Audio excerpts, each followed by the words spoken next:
नमस्कार साथियों, infusion notes के यूट्यूब चैनल पर आपका स्वागत है। मैं आपका साथी कपिल तिवारी आज आपके सामने 8 सितंबर 2023 इंडिया करंट अफेयर्स का सेशन लेकर प्रस्तुत हूँ। इस सेशन में जितने ही महत्वपूर्ण प्रश्न बने हैं साथियों उन पर चर्चा करेंगे।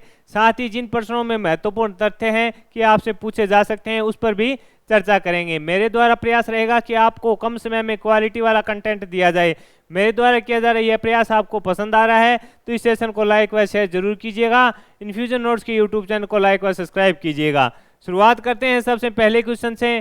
पहला क्वेश्चन आपके सामने, भारत की अध्यक्षता में होने वाले G20 समिट में कितने देशों को गेस्ट कंट्री के रूप में आमंत्रित किया गया है? लगा लो स्टार साथियों, लिख लो इंपॉर्टेंट, पूछा जा सकता है। यानी जो भारत की अध्यक्षता में G20 समिट होने वाली है उसमें कितने देशों को गेस्ट कंट्री के रूप में आमंत्रित किया गया है? तो आंसर रहेगा 9 देशों को है जो गेस्ट कंट्री के रूप में आमंत्रित किया गया है। वो कहाँ होगा समिट? तो 9 व 10 सितंबर को दिल्ली में होगा। कहाँ होगा? 9 व 10 सितंबर को दिल्ली में होगा। अब जो 9 देश हैं वो कौन कौन से हैं वो इंपॉर्टेंट रहेगा साथियों। Bangladesh, Netherlands, Mauritius, Nigeria, Oman, Singapore, मिस्र, यूएई और स्पेन, ये 9 देश हैं, इनको आमंत्रित किया गया है। ये 9 देशों के नाम भी आपको याद रखने हैं।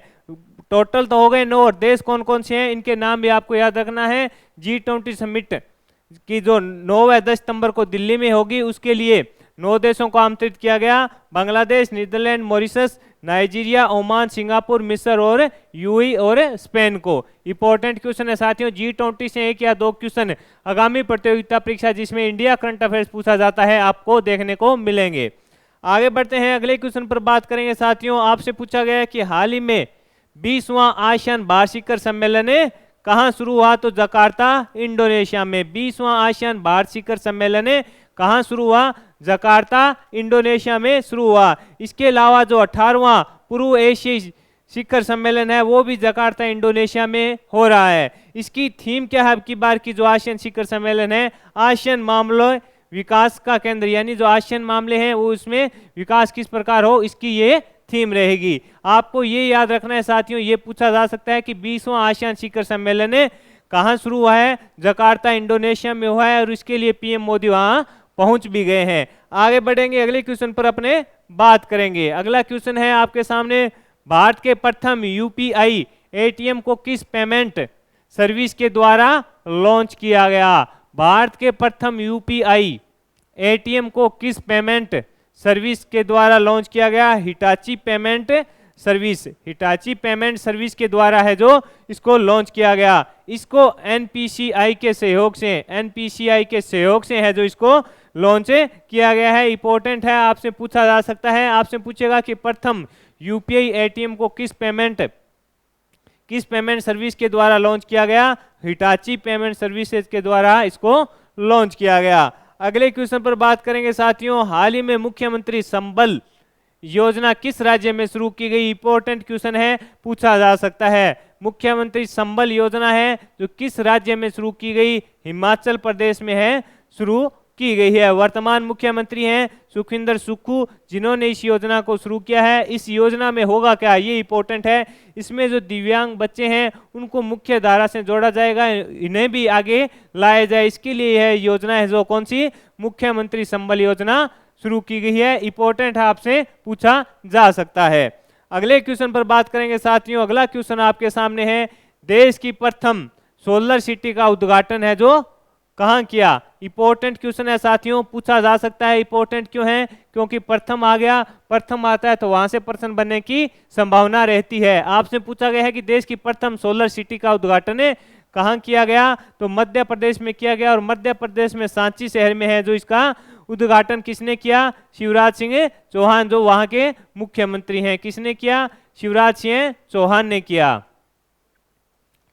इसके अलावा इससे क्या होगा कि लगभग 13,747 कार्बन डाइऑक्साइड का है जो उत्सर्जन कम होगा। इससे 13,747 टन कार्बन डाइऑक्साइड का उत्सर्जन इससे कम होगा। इंपॉर्टेंट क्वेश्चन है साथियों, पूछा जा सकता है। आगे बढ़ेंगे, अगले क्वेश्चन पर बात करेंगे। अगला क्वेश्चन आपके सामने है, हाल ही में इंटरनेशनल ई स्पोर्ट्स फेडरेशन समिति के सदस्य के रूप में किस भारतीय को चुना गया है? तो लोकेश सूजी को चुना गया है। ये सीधे पर्सन है साथियों, आएंगे तो वन लाइनर से ही आएंगे, सीधे के सीधे आपको देखने को मिलेंगे।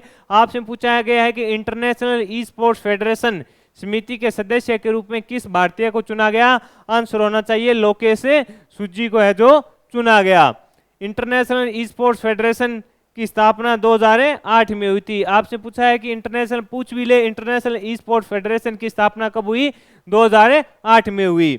आगे बढ़ेंगे, अगले क्वेश्चन पर बात करें। आगे है मालवीय मिशन किसके द्वारा शुरू किया गया? ये क्वेश्चन भी इंपॉर्टेंट रहेगा साथियों।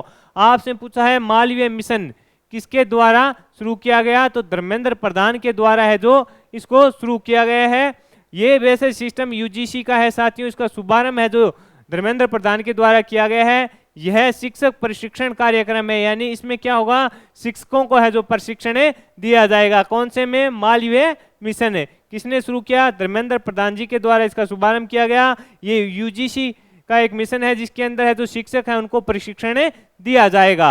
आगे बढ़ेंगे, अगले क्वेश्चन पर अपने बात करेंगे। आपसे पूछा गया कि हाल ही में टाटा स्टील शतरंज इंडिया टूर्नामेंट के महिला रैपिड वर्ग का खिताब किसने जीता? आंसर रहेगा दिव्या देशमुख ने। इंपॉर्टेंट है साथियों, पूछा जा सकता है कि टाटा स्टील शतरंज इंडिया टूर्नामेंट के महिला रैपिड वर्ग का खिताब किसने जीता?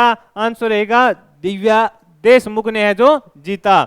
ये महाराष्ट्र के नागपुर की रहने वाली है। कहाँ की रहने वाली है? महाराष्ट्र के नागपुर की रहने वाली है। इन्होंने दूसरी वीरता प्राप्त कोनेरू हम्पी को हराया। इन्होंने किसे हराया? दूसरी वीरता प्राप्त कोनेरू हम्पी को इन्होंने हराया।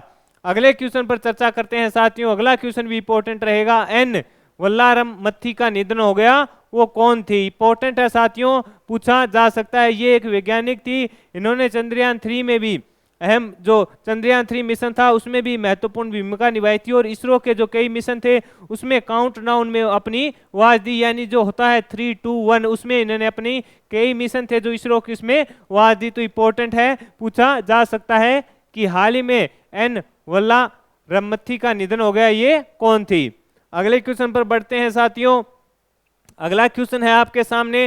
हाल ही में शिक्षा मंत्रालय और कौशल विकास मंत्रालय ने छात्रों और शिक्षकों और उद्यमियों को सशक्त बनाने के लिए मेटा से कितने साल का समझौता किया है? तो 3 साल का समझौता है किया है। इसमें जो छात्र व शिक्षक है और उद्यमी है इनको डिजिटल मार्केटिंग सिखाई जाएगी, यानी डिजिटल नेटवर्क मार्केटिंग है जो सिखाई जाएगी। डिजिटल मार्केटिंग सिखाई जाएगी किसके माध्यम से? मेटा की सहायता से। ये 3 साल का कार्य रहेगा। इसमें छात्र, शिक्षक व उद्यमियों को डिजिटल मार्केटिंग सिखाई जाएगी। अगले क्वेश्चन पर बढ़ते हैं साथियों। आपसे पूछा गया है नेस्कॉम के नए चेयरमैन पर्सन कौन है? तो आंसर रहेगा चेयरपर्सन कौन है नए? तो आंसर रहेगा राजेश नोबियार हैं जो नेस्कॉम के नए चेयरपर्सन है। इंपॉर्टेंट है, पूछा जा सकता है, वन लाइनर ही पूछेगा साथियों सीधा आपसे।